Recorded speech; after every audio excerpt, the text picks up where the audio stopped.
John Thomas is a lawyer in Plymouth, Michigan, and he and his lovely wife, Jenny, who's hiding back there behind Owen. Jenny, could you stand up and let me see you? Sure. Jenny Thomas, live in Canton, Michigan. Welcome, guys.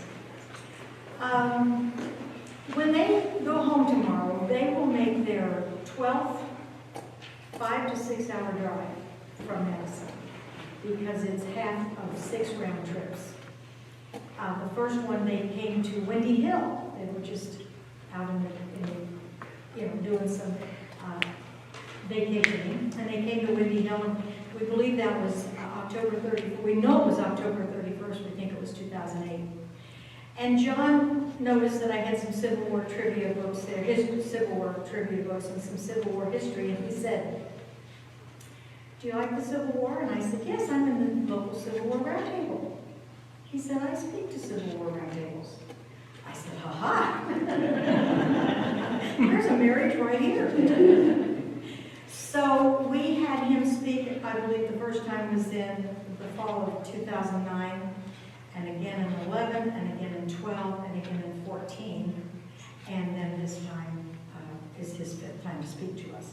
And he'd been to Windy Hill once before. John knows history like the back of his hand. It's a passion for him, I know that. We're always amazed at his recall of history that he just has right here. But I think besides being a lawyer, that's how he might have made his living, but I think he's truly an educator, because he really knows it, and he speaks it in a way that you want to learn and you want to remember what he said. It's always a treat to have John Thomas speak to us, and so, for the 5th time, John Thomas.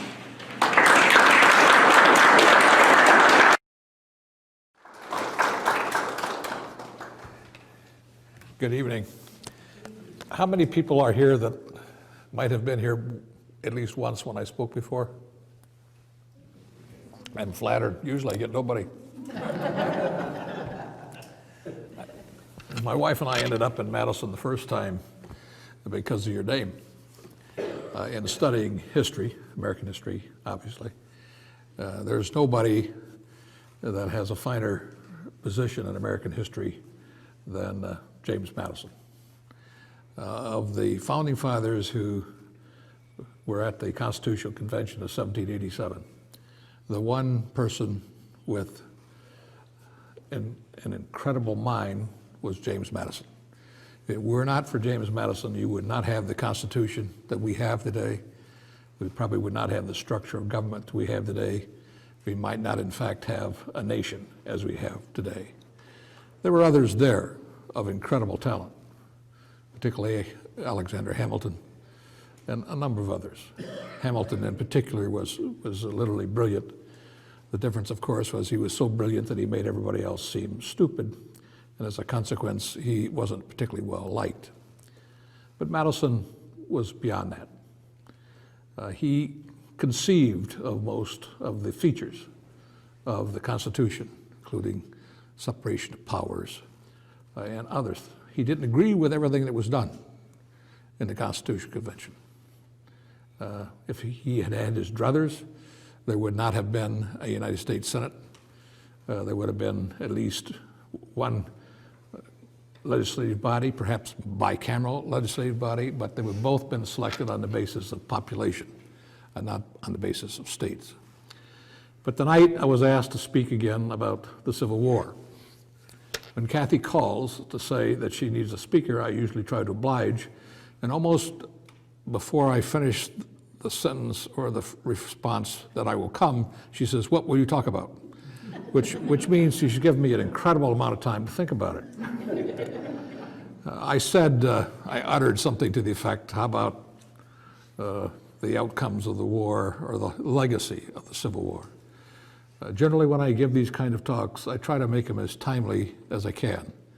Over the period of time that I have spoken to you, I've talked to you about what might have occurred on or about that date 150 years ago, since this is the sesquicentennial of the Civil War.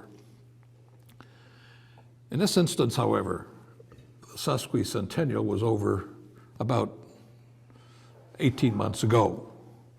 The war ended in April of 1865, so that 150 years would have been a year ago this last April. So as a consequence, I'm not going to address myself to some of the topics that are normally referred to in these kind of meetings, such as the battles and the strategy and the tactics and the generals and Lincoln's search for a general. But rather, we're going to talk about what are the long-term consequences of the war itself. Now, that is a topic, however, that is far beyond probably my meager ability to address completely, and it's certainly beyond the time frame that we would have this evening. So I'm going to limit it to just a few things. In the law, frequently you will see lawyers draft something, and in the process they'll say, this shall include, comma, but not by way of limitation, comma, the following. So I'm saying that what I'm about to talk about in terms of the legacy of the war fits within that definition of not by way of limitation. Obviously, there can be, and indeed are, other legacies of the war. But perhaps some low-lying fruit first. I was born 80 years after the war started. That's the Civil War, not the Revolutionary War. I was in college approximately on the 100th anniversary, the centennial of the Civil War in the early 60s. And now it's the sesquicentennial. I am disappointed that we don't have some students here because at least they might be able to make the bicentennial of the Civil War. And indeed, even at that time, there will be some conversation, not terribly dissimilar to the conversation we are having here this evening. But what are some of these so-called low-lying fruits? The one thing I was thinking, how would things be viewed differently today, perhaps, than 50 years ago? When I was in college, one of the history classes I had was taught by a gentleman that we referred to as Colonel Pierce. Colonel Pierce was from Georgia. He was an entertaining, lovely fellow. He had been a colonel in the First World War, and he was very much a Southern gentleman. And I recall, and he taught Old South, he taught Civil War, he taught a number of other courses, mostly in American history, mostly in and about the Old South and or the Civil War itself. One of the changes today in terms of the view of the war versus 50 years ago is in regard to the question of the cause of the war itself. Once I spoke to this group about the cause, and I mentioned, I believe at that time, that there used to be a United States Senator by the name of Barry Goldwater who once asked his view on civil rights. He says, I only have one answer. Where are you from? Well, that is also directive as to the cause of the war. In the North, it might have been called the Civil War or the Rebellion. In the South, they called it a variety of things, but sometimes they called it the War for Southern Independence. But invariably they denied that the question of slavery was the predominant cause or the causation of the war. Today, historians, pretty much across the board, would say that the primary cause of the war was slavery. The Southerners like, and I'm from the South originally, so I say these things with that point in mind, liked to talk about the lost cause and everything else in that regard. But there is no question but that the fact that slavery was the primary cause of the war. That's one big change between now and 50 years ago. There are some statistical numbers that have changed. Over the years, when people talked about the total casualties in the war, that is, the people killed, both sides combined, the number generally that I used to see in the history books many times was a figure of 620,000 people. That's an incredible number, because at the time of the Civil War in 1860, I believe the US Census put the population at approximately 32 million, of which about 9 million were from the South, of which about 4 were African slaves, black slaves. and the rest were in the north. However, there have been some studies recently using the population data from the 1860 census and the population data from the 1870 census, and the estimate of casualties now has gone up. Most historians now believe that the number was somewhere between 725 and 750,000 people. If you were to project that out to the population of the United States today, which is 330 million, you're talking about casualties in excess of 10 million people. That is an incredible number. We had more people killed in the Civil War than all the rest of our wars combined. But the causation was probably slavery. What are some of the other low-lying fruit in terms of the legacy of the war? In the last year of the war, in fact, the last month of the war, roughly April of 1865, something unusual happened. There's a book out, the author of whom I can't recall, entitled April 1865. It's well written, and somebody perhaps knows it, Alger, I believe. But at any rate, the point was that there was an understanding between Lincoln and his generals, particularly Grant and Sherman. The President of the United States told Grant and Sherman to let the South down easy. And of course, that's exactly what happened.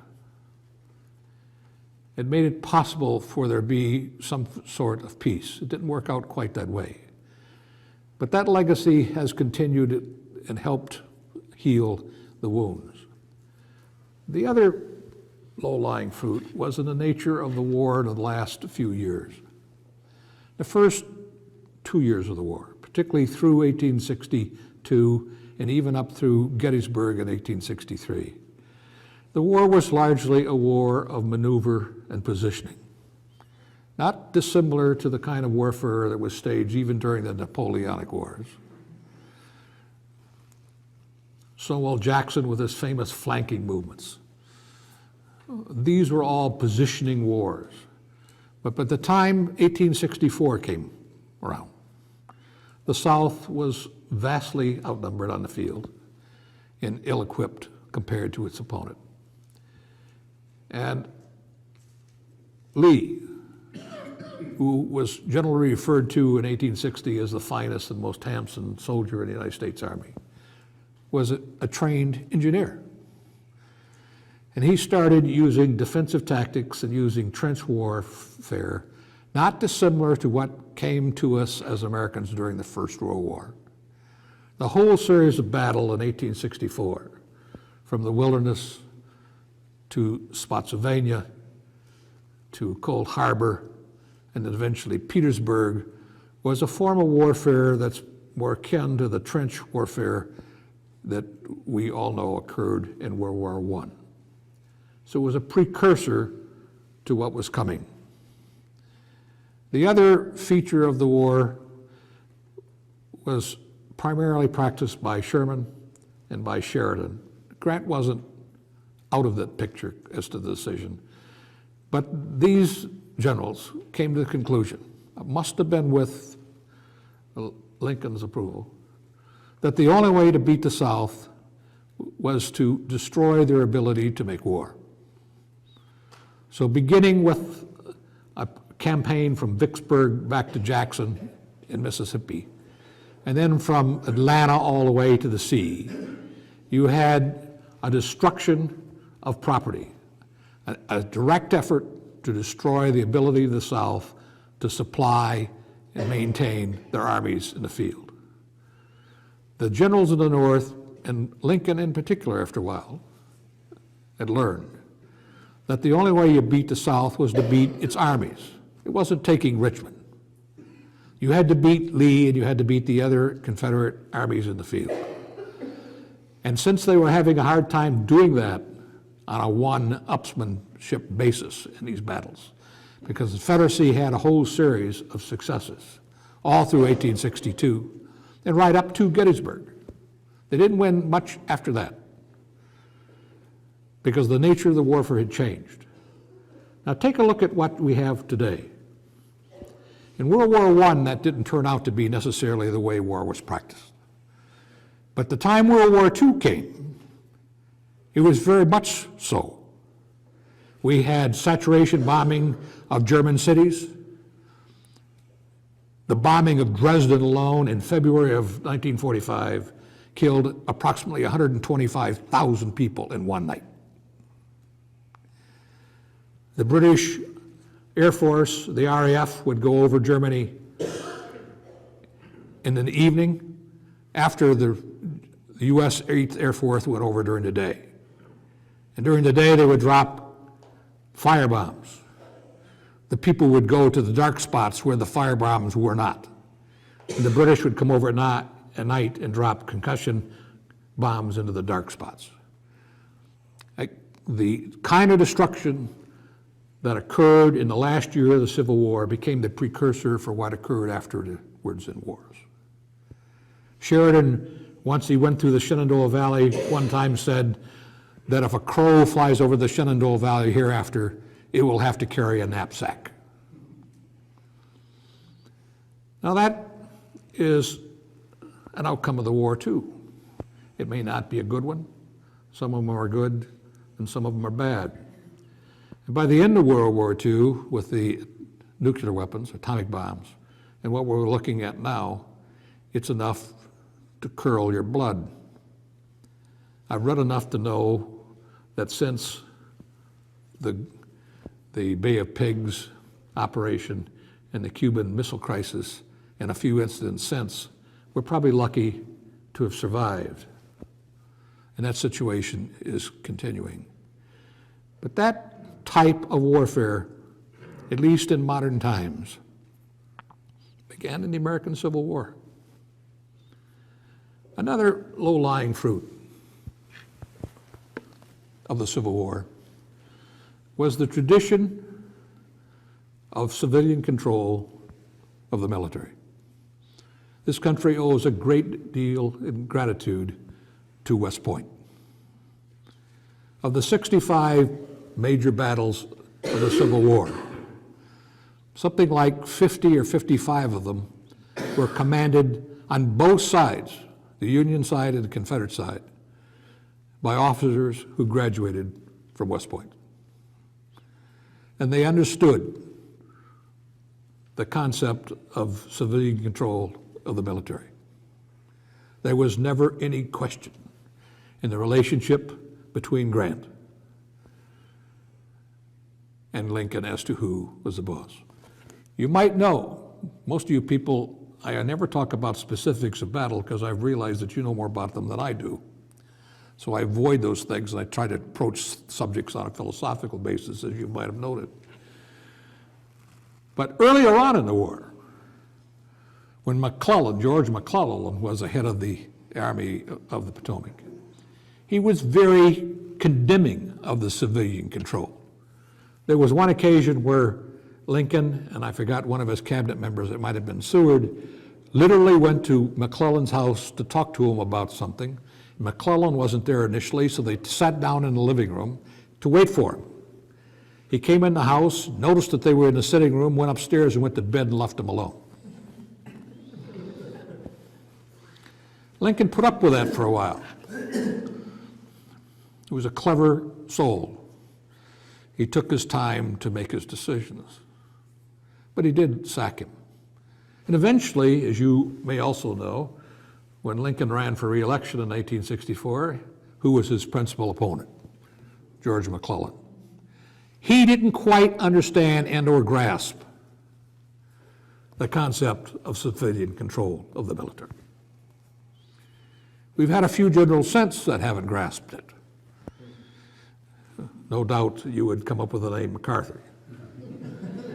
When Truman told him, do not go across a certain division line, do not talk about nuclear bombs, he did it anyway.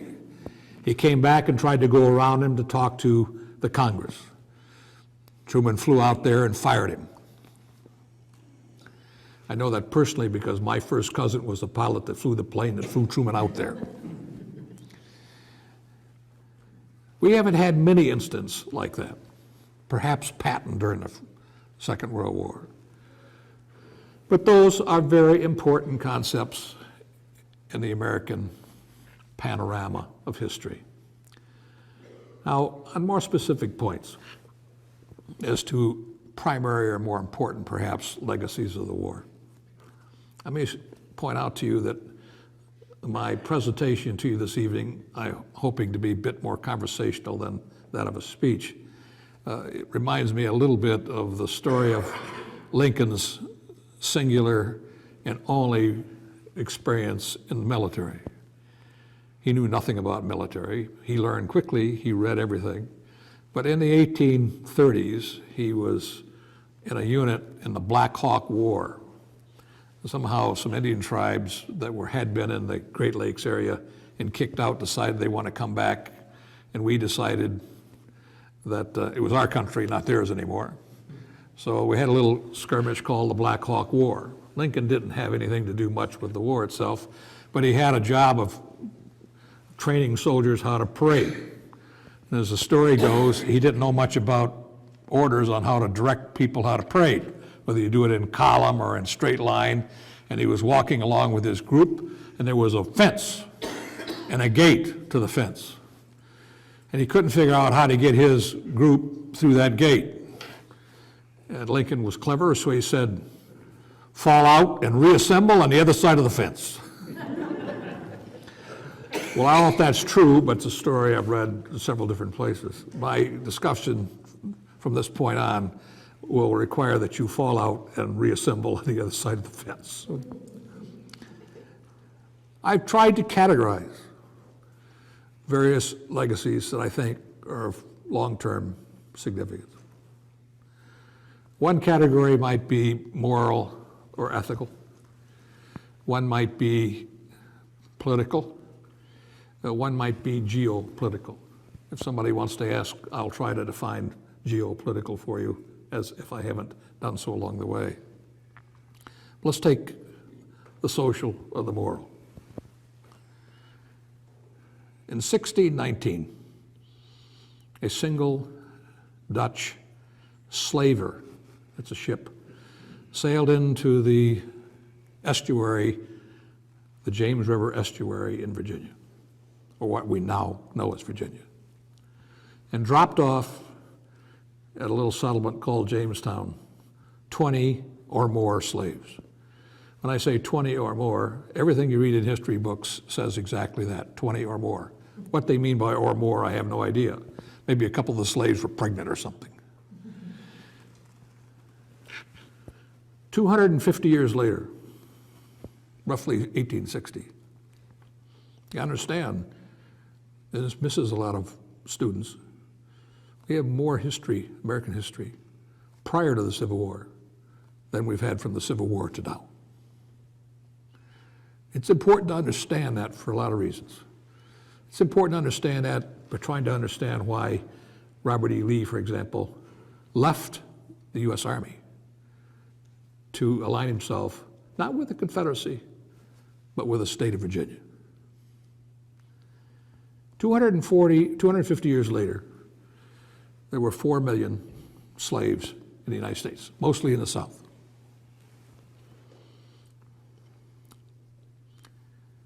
Was it a moral or social issue? Darn right it was moral. And everybody, both North and South, not everybody, but many people, both North and South, knew so. If you look at the Declaration of Independence, written by a Southerner, Thomas Jefferson, he said, all men are created equal, and that they are endowed by their Creator with certain inalienable rights. And among these are life, liberty, and the pursuit of happiness. Now, Mr. Jefferson was a wordsmith. He knew the English language. That phrase, the pursuit of happiness, can mean almost anything to anybody. I would hate to think what it means to Mr. Trump. But at any rate, there had been an earlier phrase written by an English philosopher by the name of John Locke. And that phrase was life, liberty, or property. Slaves were property. They were like chattels. Jefferson thought that if he put in the Declaration of Independence life, liberty, and or property, that it might make it more difficult, perhaps made indeed impossible, to get rid of the institution of slavery. So he put in this euphemism. That's the best answer that historians can give for that intentional change. John Locke had compounded and postulated a political philosophy called the contract theory of government, which is the essence of our beginning and our existence.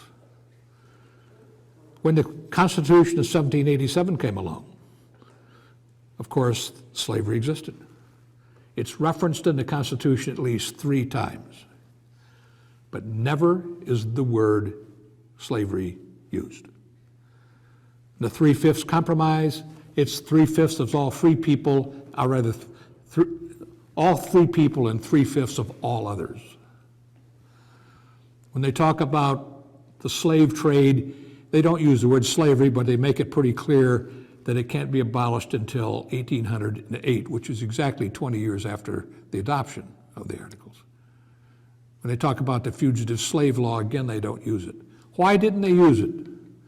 Why did they intentionally use euphemisms? If it were not for the fact that they had a problem, they knew there was a problem with slavery on a moral basis.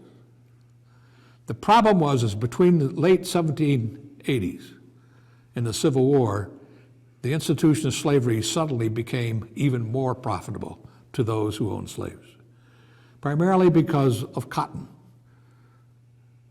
There was a New Yorker, Eli Whitney, who invented this little machine that was able to separate short grain cotton from the pod. It was too labor intensive to do that by manpower. So you can't grow short grain cotton, rather long grain cotton, except in the very deep South, in the coastal areas of Georgia and Florida and so forth. But when that invention came along, slavery became far more profitable. So by 1860, it was a different situation. And a lot of people in the South, of course, found a lot of ways to rationalize why slavery ought to exist. It was better for them. It was better than they would be if they were in Africa. It was sanctioned by the Bible. I don't think it is or was, but there are ways that you can argue that, I guess. By 1865, you already know the answer to the question of the Emancipation Proclamation. In your quiz, somebody had a question about the earliest draft in September. It wasn't published until January of '63.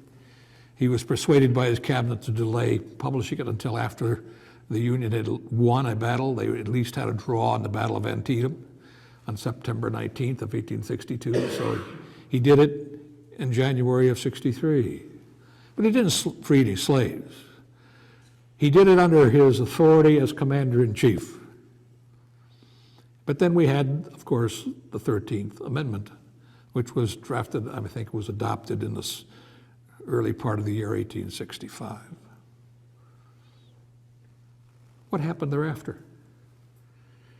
Well, unfortunately, because of Lincoln's death and because of an incredible conflict between the presidency and the Congress, the president being the successor to President Lincoln, the Reconstruction period, which did in fact enfranchise the blacks in the South, ended in 1876. What happened? Grant, who was president from 1868 to what does that make him, 76, did a very good job. When you rank presidents, he didn't used to come off very well, but more recently historians have been more kind in regard to Grant's presidency. He sent the troops into several places in the South to enforce the law, particularly in Louisiana. During that period, from the 60s into the early 70s, you had the growth of the Ku Klux Klan and a lot of intimidation. But in 1876, we had an election. You're going to have an election exactly 4 weeks from today, I guess. In 1876, the election was between the Republican, Mr. Hayes, and the Democrat, Mr. Tilden. And of course, we had the Electoral College then, just as we have now. The Electoral College has failed to elect a president who got a majority of the votes exactly 3 times. One was in 1824 with John Quincy Adams. The second was in 1876 with Hayes. And the third one was 2000 with George W. Bush, who literally got fewer votes than did his opponent. In 1876, the question was, they knew that Tilden got more votes, but you had to count the electoral votes. And from at least 3 states, all southern states, South Carolina, no surprise to anybody, Florida, and Louisiana, there were 2 delegations that wanted their votes counted. One delegation from the Republican Party, which was essentially the black Reconstruction legislatures, and one delegation from the unreconstituted Confederates. The deal was cut. If the Union pulled the troops out of the South and let the South do what they wanted, then the minority president would be Mr. Hayes. That's what happened. And what did we have? Between 1876 and 1954, we had Jim Crow laws in the South. Laws that disenfranchised blacks from voting. Laws that created an apartheid system. Laws and activity that resulted in hangings and fire bombings. From 1896 to 1954, for a period of 60 years, we had a state of the law called separate but equal. In 1896, the U.S. Supreme Court, in a case called Plessy versus Ferguson, came down with the decision that if you had separate schools and they were equal, that would be satisfactory as to constitutional guarantees. Well, not only were they not equal, in many instances they didn't even exist. By 1854, the Supreme Court changed its mind and said in the Brown versus Board of Education case that if they are separate, they are by definition unequal. And that has been the law since. Hard to implement on the ground, but possible if you work at it hard enough. The only time that I ever had an appearance in the U.S. Supreme Court was on a desegregation case in the early 1970s, where I was representing a school board. For a period of about 35 years, we had laws through the 60s that resulted in redlining, where banks wouldn't give mortgages to people in certain conditions, in certain areas, mostly black areas. That 90-year period from 1876 ended in the 60s under the presidency of Johnson, a Southerner. When the '64 Civil Rights Act was passed. And a year later, in 1865, the Voting Rights Act was passed. Do we have problems today? Absolutely. Are we better off today than we have been? Absolutely. But it's still a problem. I don't care if we put it in the category of slavery or race relations, it's been a problem for a long time. It's been a problem since 1619. And we all have some obligation. Now, it's very difficult to have any serious conversation about any aspect of the Civil War without talking primarily about Abraham Lincoln. He fits into nearly every category and every subject that I'm attempting to address this evening. He had an incredible capacity to look around corners. There was a story once that I heard about a man who went to church on a Sunday morning alone before the rest of his parishioners arrived. Got down on his knees. The heavenly light was shining through the stained glass windows. He said, "Lord, things have been going badly for me. I need a break. And I want you to know that I've been a good church member all my life, and I would like to win the lottery." He got up, crossed himself, and left. He waited all week for evidence that he would have won the lottery, and it didn't happen. So he went back the following week, got there early.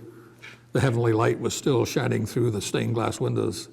He said, "Lord, I was here last week telling you I needed a break, and I needed to win the lottery, and I reminded you that I've been a good church member all these years, but I forgot to tell you that I've been tithing every week too. So I really need to win this lottery." He left, felt confident, nothing happened, came back the third week, repeated all of this, and all of a sudden there was a crack of thunder, and a light flashed, and the Lord said, "Give me a break, buy a ticket."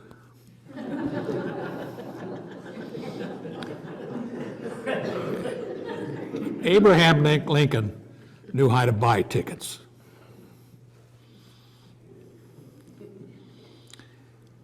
Let's talk then about the political consequences. Abraham Lincoln looked at the Declaration of Independence and that phrase, life, liberty, and pursuit of happiness, as if it were a mission statement for what the United States ought to be. And he looked at the Constitution of 1787, and it starts off in the preamble, it says, "In order to create a more perfect union."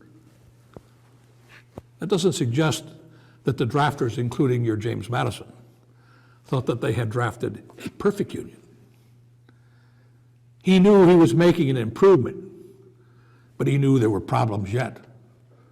And the issue of slavery was only one of them. The question was governance. What kind of government do you have? What needs to be done? I gave a talk about a year ago to a class of students at Eastern Michigan.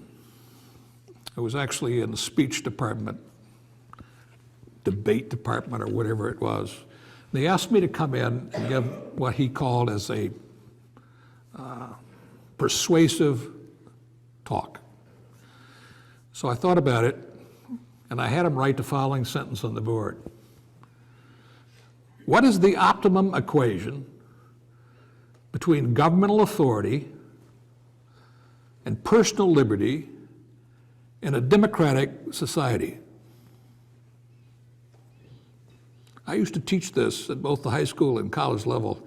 I used to teach the whole course on that question. Let's go back to 1787.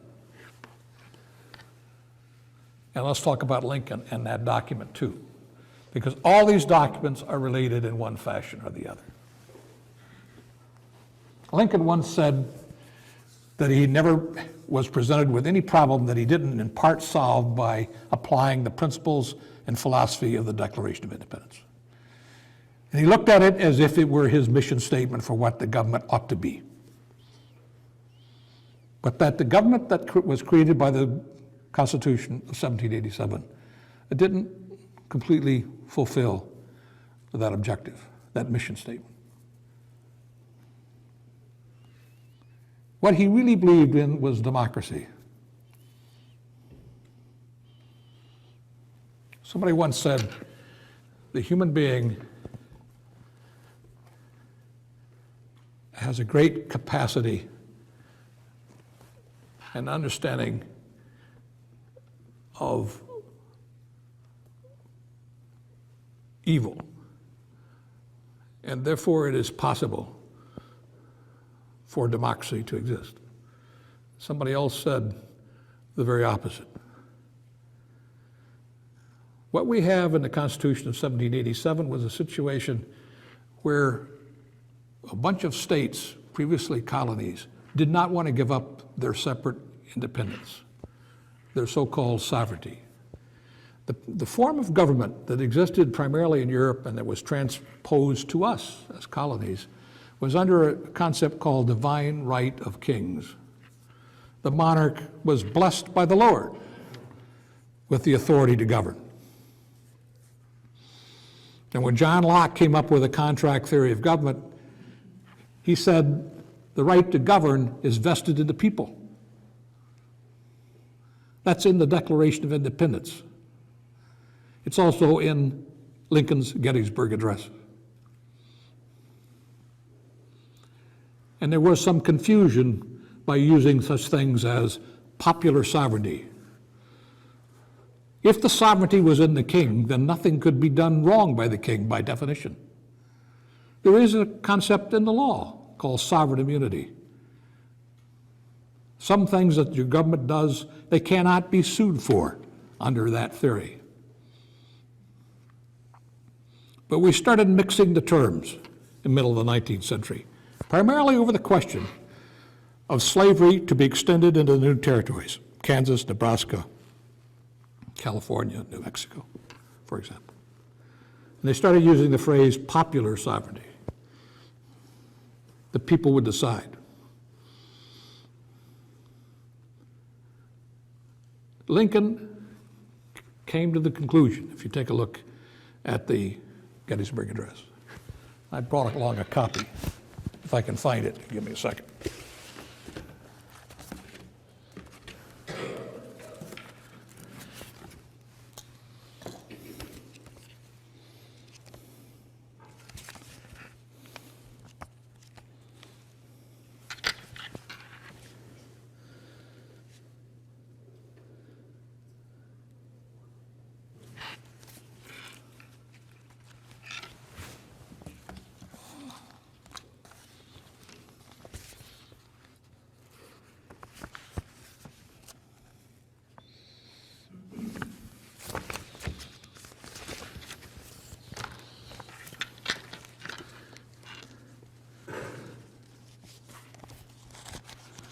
Lincoln's Gettysburg Address is about 300 words, or a little less.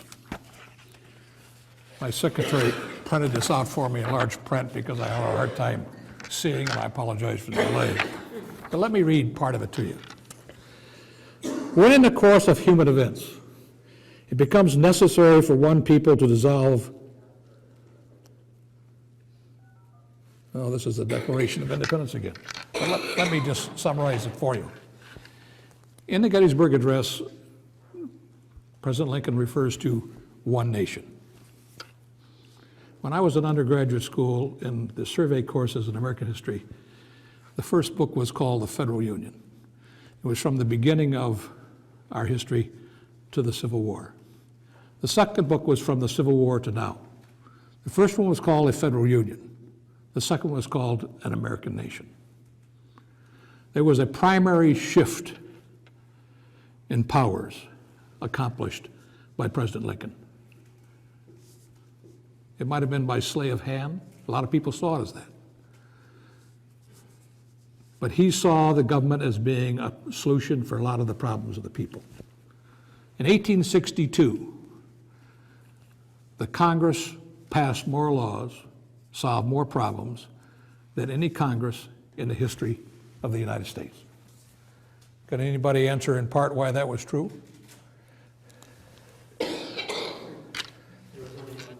That's right. The Republican Party controlled the Congress. The Democrats were out of it because of the war itself. You had a bill, the Homestead Act, which made yeoman farmers out of literally millions of people.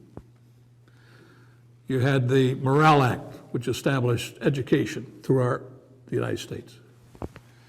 Established a national bank. They established the railroads. President Truman wanted railroads, particularly to California, because he was frightened that they might secede too, because there was no way to get there except sailing down around South America. They established greenbacks. They rebuilt or finished building the Capitol. It was incredible what got done in the year 1862. He changed the nature of government completely. Now, we thought that that worked pretty well until this last election. As I recollect, the former governor of Texas talked about seceding. You may recall that in the press. He obviously wouldn't agree with Mr. Lincoln. Now, if you take a look at what happened thereafter, and forgetting the moral issues, the United States population mushroomed from the end of the war to the turn of the century. By 1900, the United States had an industrial capacity that exceeded Britain's, was almost equal to that of Germany's.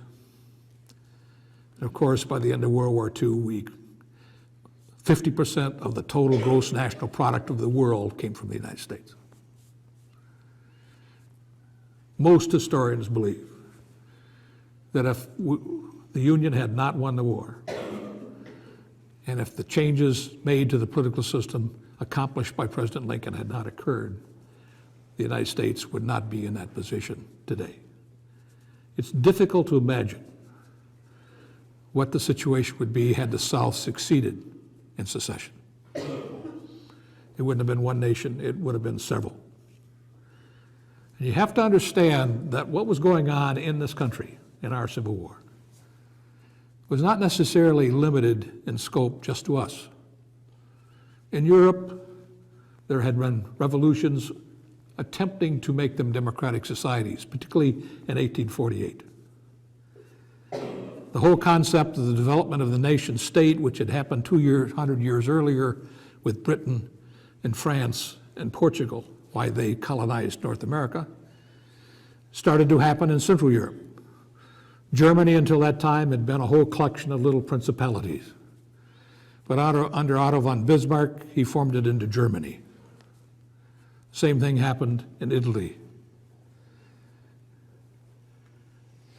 We got to it a little sooner, and we did a little better. We were blessed by having a lot of resources. One of those resources was the fact that we had internal rivers, such as the Ohio River, which flows east and west, and the Missouri, which flows east and west, and the Mississippi, which takes us out to the Gulf. If you take in the drainage areas of all these rivers, you extend from the Rockies to the crest of the Appalachians. It is the largest, most productive agricultural area on earth. But the rivers flow east and west, they connect things. If you look at Europe, one of the reasons they didn't come together is because all the rivers flow north and south and essentially bisect the countries. That's in part what I mean by the phrase geopolitical. Because except for the changes that occurred, the legacy of the war in terms of governmental structure, which only increased and magnified itself after the war, the United States would not be in the enviable position, I guess it's enviable, of being a world power today. Now, Kathy, I'm going to allow myself the luxury of letting you folks ask questions of me. What I said was I would talk for a while and try to cover it to the point that I could, but if I begin to repeat myself, it's time to quit. So if anybody has some questions, I'll try to answer them. I'm here for the evening. I don't know, I haven't seen anybody totally fall off asleep yet, so if there's anything to say or ask, you're free to do it. Yes, sir. I can't see. What do you think is the natural form of government? Not the best, the most desirable, but what do you, is it democracy? Is it benevolent dictatorship? I mean, what is the most, what do people, what works best, if not necessarily the best for us? When you say the best, I don't know whether you mean efficient? Efficiency, on the short-term basis, a dictatorship. They don't have to get anybody's permission to do anything. I mean, our problem is, you know, Churchill once said that the United States almost always does the right thing after it tries literally everything else. Democracy is sloppy. It is inefficient. But it's the only way I wish to go, even if it is inefficient. Our problem is today, and listen, I came here to either educate or to entertain, not to alienate. So I don't choose to get too close to partisan positions. But let me make it clear. Some of our problems, as I see it, don't allow us the time that used to exist, for example, in the 19th century. I mean, this question, for example, of nuclear energy and warfare, it's fatal if we don't figure out how to do it. Mankind has too much of a disposition to want to fight. I mean, if you take a look, if you were to measure the time that the Earth has existed and condense it within 24 hours, man's presence on the planet would be about the last 3 minutes. Somewhere between 100,000 and 200,000 years, we're told by scientists. And of that 100 to 200,000 years, we have recorded history of about the last 2,000 years, maybe a little bit better than that. The United States Constitution is 230 years. It's the oldest democratic constitution on the planet. We got a lot of things to learn. The problem is some of our problems are not going to give us the time to do it. There is some disagreement on the question of climate change, but not in my mind. The scientific community is pretty certain of what it's saying. If we don't solve these problems, we may make it impossible for the species to survive. The question is, can we make a democratic government efficient enough and maintain the liberties that we want to make it possible for us as a species to continue to govern efficiently and well. I don't know if I've answered your question, but that's the best. Democracy is a tough goal. It's a tough way to go. I mean, even this election we're looking at, I'm pretty sure I know what the answer is going to be in terms of who's going to win, but my question is how does he or she govern afterwards? It's very difficult. There is a thought by a lot of Americans that we need divided government. That if you have a president of one party, it'd be nice to have a Congress of the other, to check each other. I'm afraid I've come to the conclusion that's sophistry. That it's something that looks like it's accurate, but wrong. I mean, take a look at the government in 1862.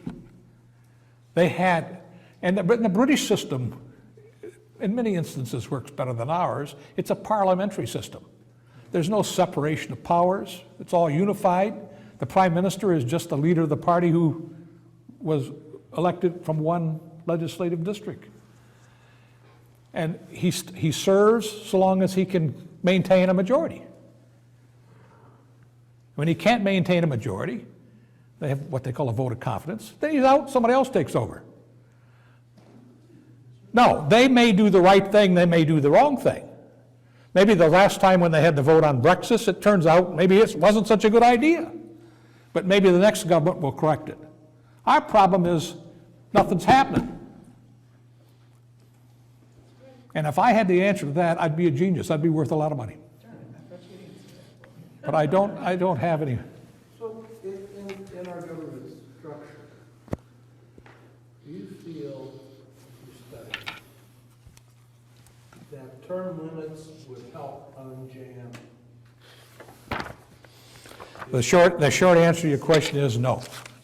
What's happened in most states, first of all, we haven't had term limits at the federal level. At the state levels, we've had a lot of term limits. Michigan has term limits. What happens? The guy gets in there, he can serve 2 years on a state house, let's say 2-year term, so he served 4 years. By the time the 4 years got rolls around, he's just learning his job, he's out. Who runs the government? The lobbyists do, because they're the ones that knows what's going on. Again, well, I would use the word sophistry. It made sense to a lot of people. It is difficult to argue against it, but it hasn't worked out. Now, quite frankly, if we take a look at the federal system, it seems to be going the other way. Except that our problem has been that a lot of people don't believe that our legislative bodies are representing the people. And they probably are right. At least they're right enough. Well, we have to figure out some way to get money out of the system to make it work. I don't know exactly how that's going to be done. The other thing is gerrymandering. You take out of 435 House seats, I doubt that 10% of them are really competitive. Very, very few changes. Ken, you got a question? And John, a lot of us are absolutely appalled by what we saw the other night in the debates, but isn't the debates of the 1800s every bit as nasty and vicious as what we're seeing now? No. They're not. No, not on a personal basis. They were in the 1850s. And you remember, the 1850s and what's going on today have a lot of similarities. And they were also during Jefferson's time. But through most of the other elections, that wasn't the case. I mean, there was some of that. When Grover Cleveland ran the second time, the Republicans found out he had an illegitimate child, so they had a little jingle, "Ma, Ma, where's my pa? Gone to the White House, ha, ha, ha." You know, so we've had it before. I mean, Clinton didn't invent extramarital activity. But Nixon didn't have a rather, you know, when you get older, you start having senior moments. John, this young man has a question. Yes, sir. Could you stand up so I can hear you? How's that? So you were talking about, like, after the Civil War, Louder, baby, louder. So after the Civil War, you were talking about that the Civil War, after the Civil War, that the U.S. got more industrial. Did it become more industrial in the South? No. The South paid a price. The South wasn't just beaten, it was demolished. 1 out of every 5 males of military age was killed. The agricultural capacity was destroyed. Never did have a lot of industrial. The immigration that came into this country after that didn't go into the South. It went to places like Cleveland and Detroit and Milwaukee and places like that. Now, I don't, you know, the black codes and the Jim Crow laws and all of that had a lot to do with that, perhaps. But its South is still not recovered. I mean, when you take Charlotte and Atlanta and a few other places like that out of it, it isn't much different in terms of economic activity than it was before. Anything else from anybody? John, would you have any idea of what percentage of white people in the South in 1860 owned slaves? Was a fairly small number. I don't know exactly what it was, but I would dare say probably less than, Give me a percentage. I would say 15, 20%. And it tended to be more regionalized. I mean, you didn't have a lot of slaveholding in the mountain sections of the South. So we had 85% of that population ready to fight. But for some reason, the whites in the South, even the non-slaveholding whites, very much participated in the Civil War and supported the Confederacy. In large part because their country was being invaded. It's almost a sociological kind of a question. But no, there wasn't a very heavy percentage of the people in the South that owned slaves. But the South was an extremely wealthy area. the amount of wealth that was measured in owning of slaves was incredible. It would have probably been within the top 4 or 5 wealthiest countries on earth, just the South, with a very small population. Anything else? Well, you, again, didn't cease to amaze us. Thank you.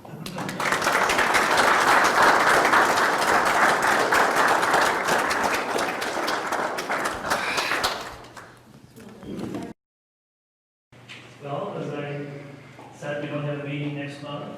And, what's that? December, we have one. That's right, December. We have Happy Smith's going to talk about. Well, it's Happy and Ken. Oh, okay. And Tony, and Happy Joe. and Ken and Tony. Several others. And lots of people. And Frank and talking about Charlotte. Vicksburg trip. The Vicksburg trip. I'll be showing the pictures, they'll be doing the talking. Yeah, great. Look forward to that. And again, if anybody wants to sign up for Night Spirits, they can see me and we just that.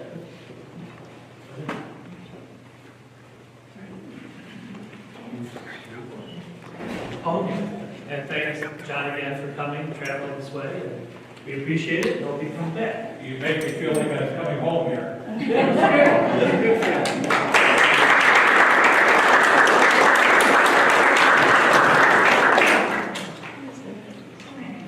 There's some cookies and cider back here for anybody that didn't get it beforehand.